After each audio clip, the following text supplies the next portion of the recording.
السلام علیکم دوستو، آج کی اس ویڈیو میں ہم آپ کو بتائیں گے کہ اللہ تعالیٰ نے عورت کو مٹی سے کیوں نہیں پیدا کیا جبکہ اللہ تعالیٰ نے مرد کو مٹی سے پیدا کیا ہے۔ دوستو، ہم آپ کو بتائیں گے کہ اللہ تعالیٰ نے عورت کو کیسے پیدا کیا، اس لیے ویڈیو بہت ہی پیاری ہونے والی ہے۔ آپ اس ویڈیو کو آخر تک ضرور دیکھیے گا۔ تو چلیے ویڈیو میں آگے بڑھتے ہیں۔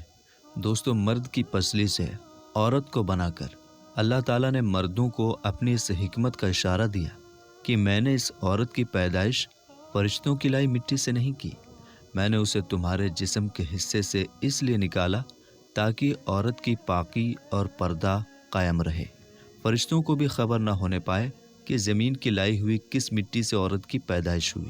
یعنی عورت کی پاکی کی حد تو دیکھیے کہ فرشتوں سے بھی اس کی بناوٹ کا پردہ ضروری قرار دیا گیا، اور پہلی عورت اس مرد کی پسلی سے نکلی جن کی وہ بیوی کہلائی۔ میرے دوستو، اب بات آتی ہے پسلی کی کہ عورت پسلی سے ہی کیوں بنائی گئی، عورت پسلی سے ہی کیوں نکلی؟ کیا عورت کو ٹیڑھا پن وہیں سے ملا؟ نہیں دوستو، یہاں بھی بات حکمت سے خالی نہیں ہے۔ انسانی جسم میں دل اور بہت سے نازک حصے اسی پسلی کے پیچھے چھپے ہوئے ہیں۔ یعنی ان چیزوں کے لیے، نازک حصوں کے لیے پسلی ایک ڈھال ہے جن کی ضرورت انسان کو زندہ رکھنے کے لیے بہت ہی ضروری ہے۔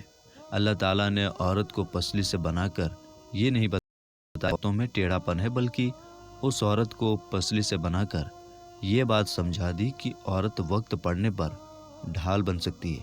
عورت کو بائیں پسلی سے نکال کر یہ بھی ثابت کر دیا کہ عورت ڈھال بن سکتی ہے تو مرد کے دل پر راز بھی کر سکتی ہے۔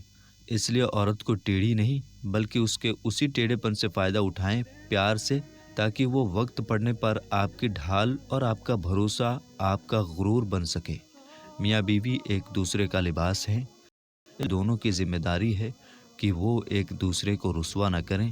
مرد حضرات سے گزارش ہے کہ عورتوں کی عزت کریں، چاہے وہ آپ کی بہن، بیٹی یا آپ کی ماں یا آپ کی بیوی ہو، اور دوسروں کی بہن بیٹیوں کی بھی عزت کریں۔ اپنی سوچ کو اونچا رکھیں، اچھا سوچیں گے تو زندگی سکون سے گزرے گی۔ دوستو، عورت کی فطرت کے بارے میں بتاتے ہوئے حضور پاک صلی اللہ تعالیٰ علیہ وسلم فرماتے ہیں کہ عورتوں کے ساتھ اچھا سلوک کیا کرو، کیونکہ عورتیں ٹیڑھی پسلی سے پیدا کی گئی ہیں۔ یعنی ان کی فطرت میں کچھ نہ کچھ ٹیڑھا پن رکھا گیا ہے، اور ایک ٹیڑھی چیز کا سب سے اونچا حصہ وہی ہوتا ہے جو سب سے زیادہ ٹیڑھا ہوتا ہے۔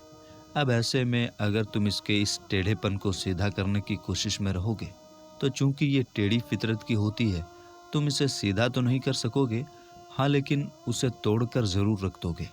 اور اگر تم اسے بالکل ہی اس کی حالت پر چھوڑ دو گے تو ظاہر ہے کہ وہ ہر حال میں ٹیڑھی ہی رہے گی۔ ان حالات کے لیے میں تمہیں یہ نصیحت کرتا ہوں کہ عورتوں کے اس ٹیڑھے پن کی قدر کو سمجھو اور ان کے ساتھ اچھا سلوک کرو، اور اگر ان کا ٹیڑھا پن حد سے زیادہ بڑھنے لگے تو ان کو جتنا ہو سکے پیار محبت سے سمجھاؤ۔ دوستو، حضور پاک صلی اللہ تعالیٰ علیہ وسلم کا یہ کلام جس کا میں نے اس جگہ ترجمہ کیا ہے، عورت کی فطرت کے بارے میں ایسی عجیب و غریب باتیں پتہ چلتی ہیں کہ اس سے اچھی اور اس سے شارٹ کٹ میں کوئی بات نہیں ہو سکتی۔ دوستو، یہاں پیدا ہونے کا یہ مطلب نہیں کہ جس طرح ماں باپ سے بچہ پیدا ہوتا ہے اسی طرح عورت ٹیڑھی پسلی سے پیدا ہوتی ہے، بلکہ عربی کہاوت کا یہ مطلب ہے کہ عورت کی فطرت میں ٹیڑھا پن ہے جو اس سے الگ نہیں ہو سکتا۔ لہٰذا قرآن شریف میں اللہ تعالیٰ فرماتا ہے کہ انسان جلد بازی سے پیدا کیا گیا ہے، جس کا مطلب یہ نہیں کہ جلد بازی کے مواد سے پیدا ہوا ہے، بلکہ مطلب یہ ہے کہ انسان کی فطرت میں جلد بازی ہے۔ اسی طرح ٹیڑھی پسلی سے پیدا ہونے والی عورت کا مطلب یہ ہے کہ عورت کے مزاج میں کچھ ٹیڑھا پن پایا جاتا ہے جو اس کے مزاج کا حصہ ہے اور اس کی زندگی سے جڑی ہوئی ہے، جو اس سے الگ نہیں ہو سکتی۔ میرے دوستو، نبی پاک صلی اللہ تعالیٰ علیہ وسلم صحابہ کی محفل میں بیٹھے ہوئے تھے۔ اتنے میں ایک شخص آیا اور کہنے لگا، یا رسول اللہ صلی اللہ تعالیٰ علیہ وسلم، کیا کوئی ایسا مومن بھی ہے جو جہنم میں رہے گا؟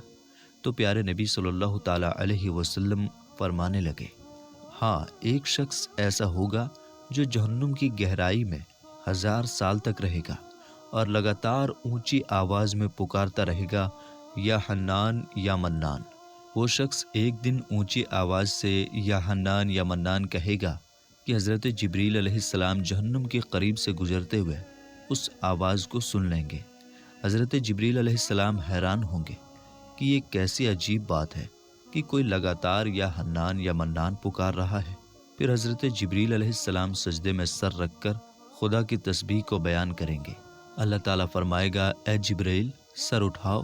جیسے ہی حضرت جبریل علیہ السلام سر اٹھائیں گے، اللہ تعالیٰ فرمائے گا، بتاؤ کیا عجیب دیکھا تم نے؟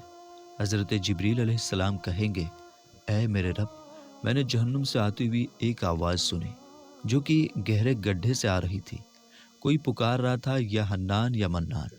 اللہ تعالیٰ فرمائے گا، اے جبرائیل جہنم کے داروغہ مالک کے پاس جاؤ اور اس سے کہو کہ جو بندہ یا حنان یا منان پکار رہا ہے اسے جہنم سے نکال کر تمہارے حوالے کر دے، پھر اسے میرے پاس لے کر آنا۔ پھر حضرت جبریل علیہ السلام جہنم کے دروازے کی طرف جائیں گے اور پھر دروازے پر دستک دیں گے اور جہنم کے دروازے کے داروغہ مالک باہر آئیں گے اور حضرت جبریل علیہ السلام انہیں اللہ پاک کا حکم سنائیں گے۔ حکم سن کر حضرت مالک جہنم کے اندر جائیں گے۔ حضرت محمد مصطفیٰ صلی اللہ تعالیٰ علیہ وسلم نے فرمایا، جیسے ماں اپنے بچے کو پہچانتی ہے، حضرت مالک ایسے ہی جہنم کو پہچانتے ہیں۔ اس کے باوجود مالک یا حنان یا منان کہنے والے شخص کو ڈھونڈ نہیں پائیں گے۔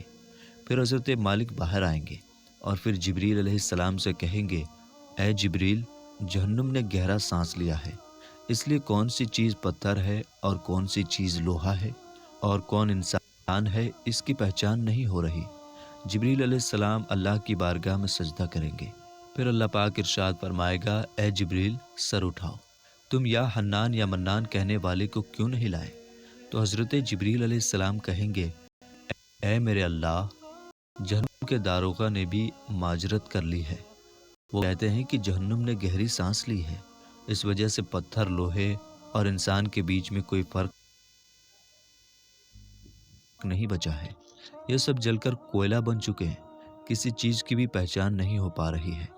تو اللہ تعالیٰ فرمائے گا، اے جبریل مالک سے کہو میرا بندہ جہنم میں اس حالت میں ہوا ہے۔ جبریل علیہ السلام جہنم کے دروازے پر جائیں گے اور حضرت مالک کو یا حنان یا منان پکارنے والے کا پتہ بتائیں گے۔ حضرت مالک جہنم کے اندر جائیں گے اور دیکھیں گے ایک شخص ہے، اس کے پاؤں اس کے پیشانی کے ساتھ اور اس کے ہاتھ گردن کے ساتھ بندھے ہوئے ہیں اور جہنم کے سانپ بچھو اس کے جسم سے لپٹے ہوئے ہیں۔ حضرت مالک اس کی جنزیر توڑ دیں گے اور اس کو جہنم سے نکال کر اس کو حضرت جبریل علیہ السلام کے حوالے کر دیں گے۔ حضرت جبریل علیہ السلام اسے اللہ تعالیٰ کی بارگاہ ہوں گے، سر سجدے میں رکھیں گے اور اللہ پاک، اے جبریل اپنا سر اٹھاؤ۔ حضرت